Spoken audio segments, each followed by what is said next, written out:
Assalamualaikum warahmatullahi wabarakatuh. Perkenalkan, nama saya Vela Sovanur dengan NIM akhiran 160. Video ini dibuat untuk memenuhi tugas UAS bersama dosen pengampu yaitu Ibu Fira Agusta, mata kuliah statistik. Langsung saja, di sini ada pernyataan yaitu menguji apakah distribusi data nilai statistika dari 30 mahasiswa jurusan statistika ini normal ataupun tidak. Berikut adalah data nilai statistik dari 30 mahasiswa jurusan statistika sebagai berikut.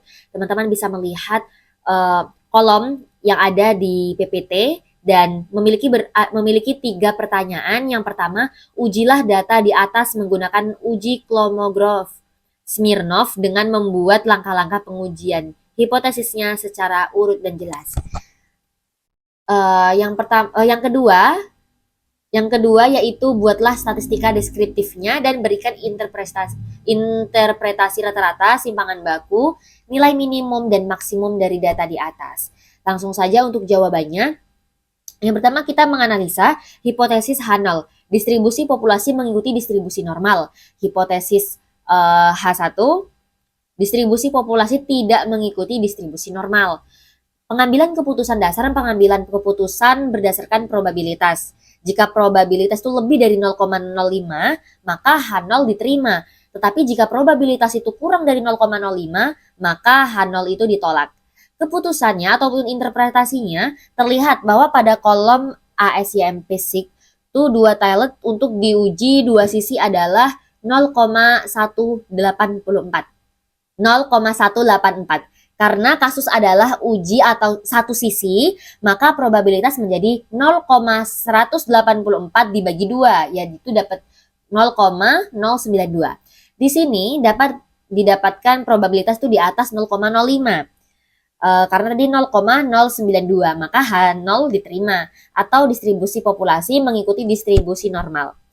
Selanjutnya, buatlah statistika deskriptifnya dan berikan interpretasi rata-rata, simpangan baku, nilai minimum dan maksimum dari data di atas.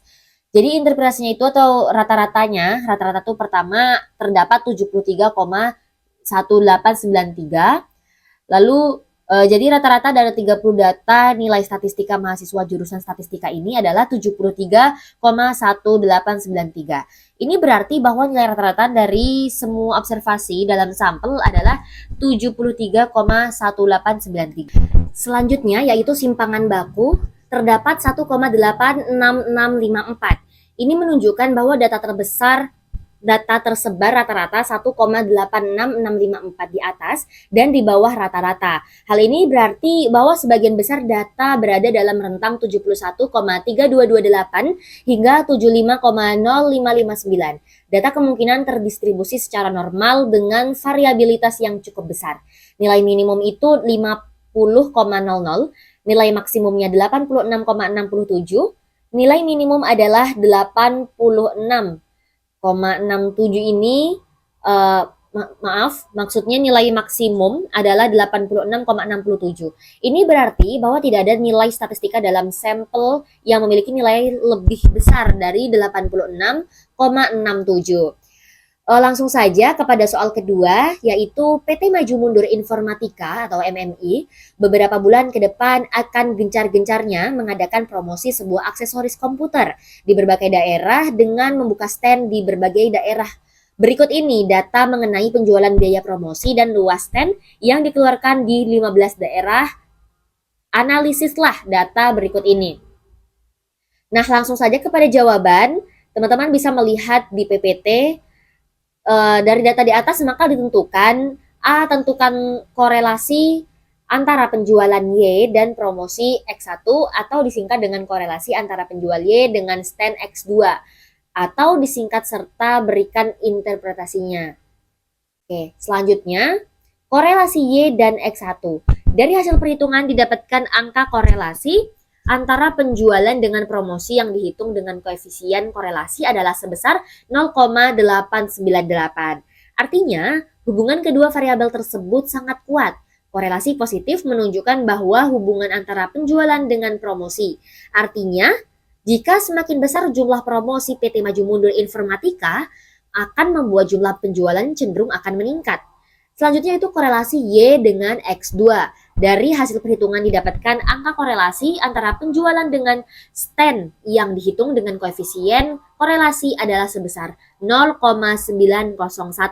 Artinya, hubungan kedua variabel tersebut sangat kuat.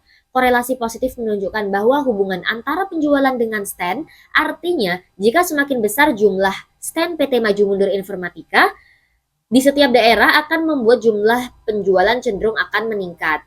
Nah, lanjut, yang untuk B, tentukan koefisien determinasi dan berikan interpretasinya. Nah, di sini interpretasinya bisa kita ketahui berdasarkan tabel di atas, diperoleh nilai koefisien determinasi sebesar 0,949 atau sebesar 94,9%.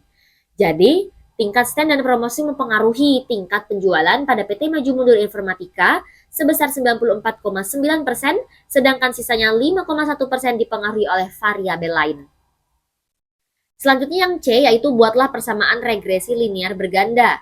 Satuan penjualan dalam jutaan rupiah, promosi dalam juta rupiah, dan stand dalam meter kuadrat. Dan berikan interpretasinya dengan lengkap.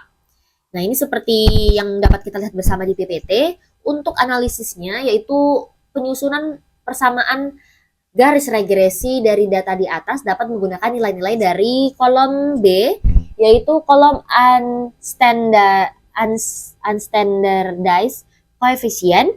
Dari kolom B ini didapatkan konstan 60,786. Sedangkan untuk nilai koefisien variabel promosi yaitu 2,238 dan koefisien variabel stand yaitu 0,576. Sehingga dapat disimpulkan persamaan garis regresi seperti ini. Bisa teman-teman lihat dalam PPT. Langsung saja, yaitu bentuk visualisasi. Nah, interpretasinya yaitu jika X1 dan X2-nya 0, maka nilai beta 0 sekian. Artinya, nilai beta 0 adalah 60,786.